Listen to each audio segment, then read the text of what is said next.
Estamos de regreso ya en Cuenca en Directo. Damos la bienvenida en nuestro espacio. Nos acompaña el economista Andrés Robalino, director ejecutivo de la Cámara de Industrias, Productividad y Empleo de la ciudad de Cuenca. Bienvenido, Andrés. Es importante conocer el pronunciamiento oficial de los sectores industriales y productivos de acá de la ciudad de Cuenca en torno al plan económico que justamente pasado 2 de abril fue anunciado ya por el régimen, por el propio presidente Lenín Moreno. Este plan ha generado alguna inconformidad por los sectores industriales y productivos. Veíamos en la primera nota también pues que la Cámara de Guayaquil, de la producción de Guayaquil, dice que está inconforme con el tema de las salvaguardas, que obviamente dice ya se la utilizaron y nuevamente hacer un incremento en este sentido va a generar menor producción. Bienvenido. ¿Cuál es el aspecto y la lectura que han dado ustedes de este plan económico? Muchísimas gracias, Karina.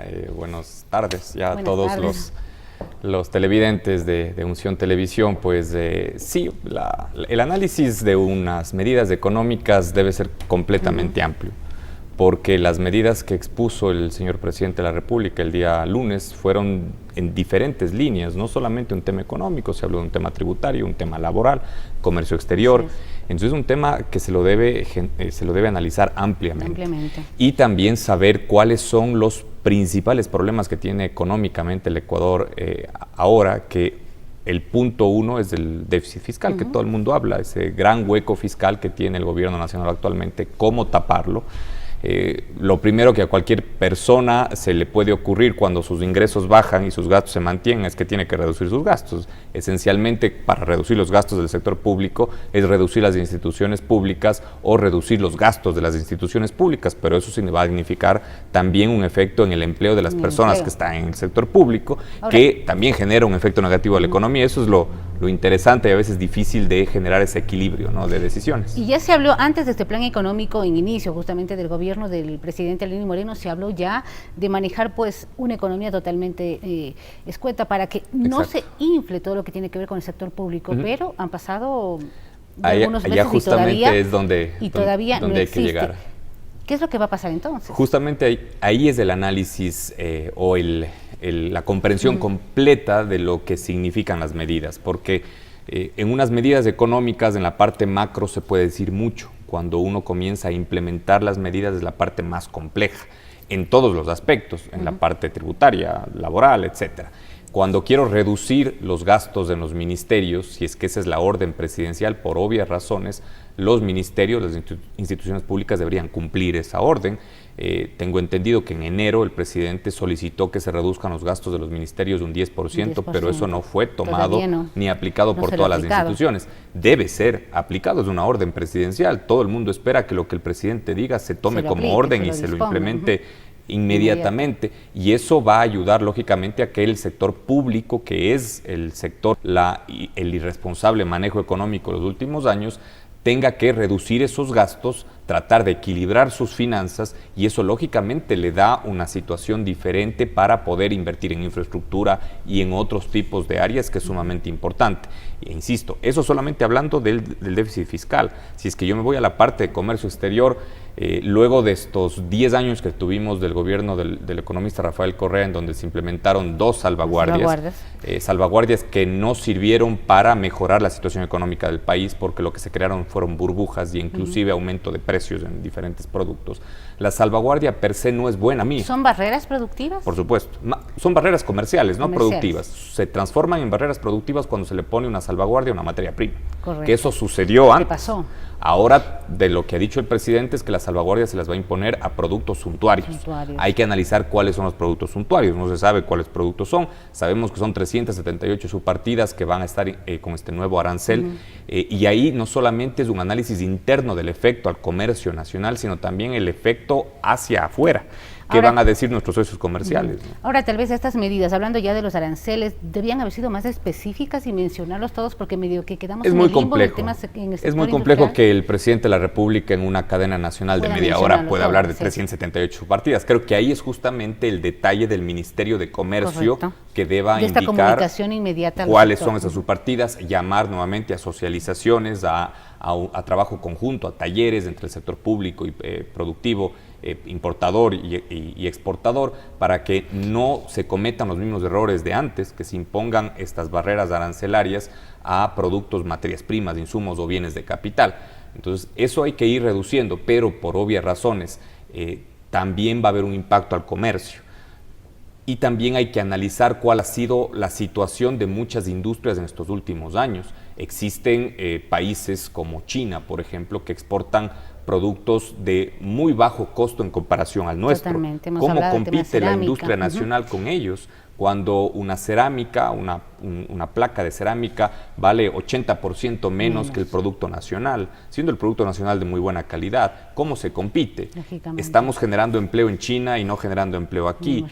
Entramos en esa situación que hay que buscar un equilibrio y es justamente generalmente uno de los temas que más controversia existe entre una Cámara de Industrias y una Cámara de Comercio. No es lógico, unos defienden a los importadores, nosotros defendemos a los productores. Hay que buscar un punto medio, pero tampoco es lógico que un producto con toda la economía de escala que tiene China venga acá costando 80% menos de lo que cuesta producir en el Ecuador, y que compita sin ningún problema. Esa competencia o esa forma de competir generalmente se la denomina una subfacturación o una competencia desleal, o en algunos casos el dumping, que es un proceso mucho más complejo. Entonces, para no llegar a esos procesos, a esas situaciones, hay que tratar de equilibrar el mercado de alguna manera, pero las salvaguardias generalmente en los países donde se implementa son salvaguardias sectoriales. Se analiza un sector, un producto, no a 378 subpartidas, peor cuando se impuso a 2.600, ¿no? Estamos hablando de casi todo el universo arancelario. Y en realidad el resultado que dieron las salvaguardias fue totalmente nefasto para el tema. Claro, es que lo que se buscó es equilibrar la balanza comercial. Y en esencia, si usted quiere equilibrar la balanza comercial... Lo cual no se logró. Lo cual nunca se logró, pero cuando usted quiere equilibrar una balanza comercial o quiere que se transforme de deficitaria a superavitaria, tiene que aumentar las ventas, no reducir las compras. Si usted en su industria quiere crecer y cree que puede crecer reduciendo las compras, a los 6 meses está quebrada. Un país que busca no exportar, porque nosotros no buscamos exportar en 10 años, sino buscamos importar menos, pues por obvias razones los problemas se siguen acrecentando. ¿Qué podemos rescatar como positivo? Se habló también de buscar nuevos, no sé si alternativas para la contratación de empleados. Eso tal vez para el sector industrial productivo es importante. En realidad, como análisis completo de las medidas económicas, la vemos bastante positivas del mensaje que generó el presidente.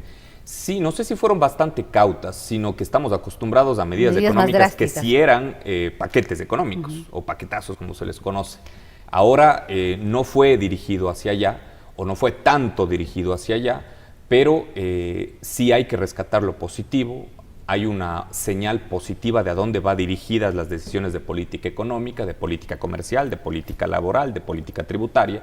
Eso, por supuesto, da una cierta seguridad al sector productivo, a los inversionistas de por dónde va a ir, pero insisto, de aquí en adelante lo que va a confirmar lo que dijo el presidente de la República son cómo se va a implementar estas políticas. Correcto. Es decir, cómo se va a regar este proceso a los diferentes ministerios.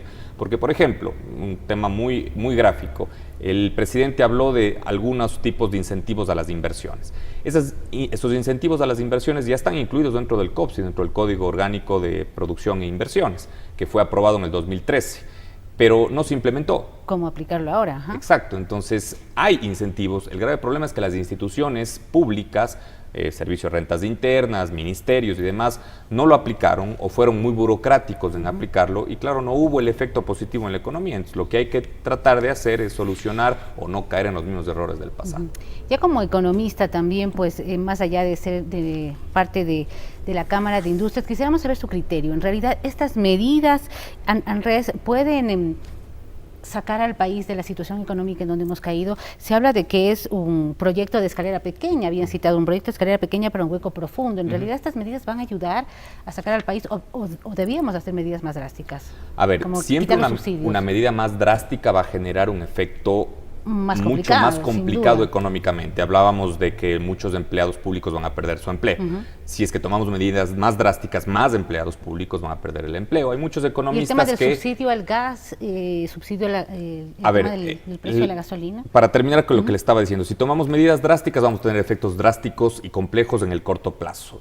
Yo creo que el Ecuador necesita tomar medidas importantes, pero también ir adaptando esas medidas al corto, mediano y largo plazo, porque actualmente tomar medidas drásticas hubiera generado un mayor desempleo. Correcto. Este rato hablamos que el 60% de la población económicamente activa del país no está con empleo. Entonces, tener el 70% hubiera sido gravísimo en el país.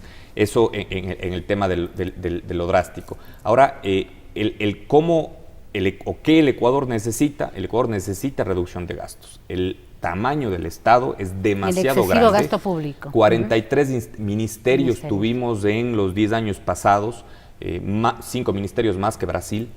O sea, la situación del Estado ecuatoriano es demasiado obeso, y eso lógicamente generó más burocracia, más tramitología, más corrupción, ni se diga, por supuesto, y el efecto fue completamente negativo hacia el resto de la población.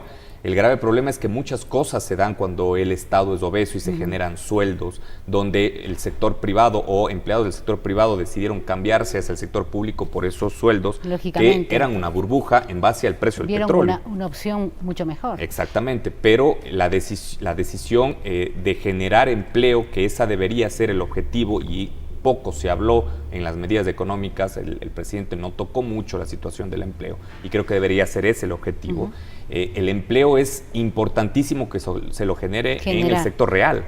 Cuando me refiero al sector real, me refiero al sector privado, que es el que crece y debe crecer y debe mantenerse, porque en el Ecuador nosotros debemos estar, o estamos acostumbrados a que no somos un país de partidos, sino de personas. No somos partidistas, nosotros le vemos a la persona y creemos en esa persona.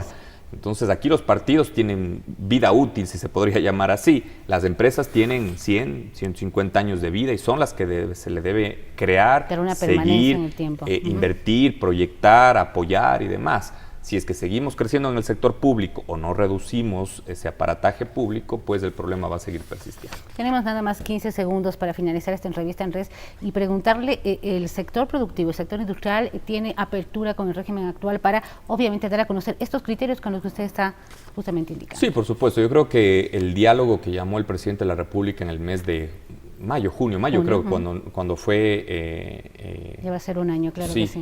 Cuando fue ya electo como presidente, ese diálogo sirvió para diferentes actividades que hemos tenido con los ministerios, reuniones permanentes con subsecretarios, viceministros de instituciones públicas. Creo que es importante mantener ese proceso. Del diálogo deben salir todas las soluciones. Las soluciones no están ni detrás del escritorio del sector público, ni tampoco detrás de las fábricas. Es un trabajo conjunto en donde la academia también debe generar su participación. Es un trabajo en donde, si no se da este proceso de actividad permanente, conjunta, no vamos a lograr los objetivos, porque muy poca información tiene el público, muy poca información tiene el privado, muy poca información tiene la universidad, pero si unimos toda la información, las capacidades, los conocimientos, pues ahí se van a tomar se van a tomar decisiones mucho más correctas. Creo que por ahí debe ser el camino, y si el diálogo inició, debemos fortalecerlo. Ojalá que sea así. Que sea así, claro que sí. Gracias por esos criterios, Andrés Robalino, director ejecutivo de la Cámara de Industrias, Productividad y Empleo de Cuenca, sobre el plan económico que estamos viviendo hoy en nuestro país. Vamos a la pausa, venimos en breve.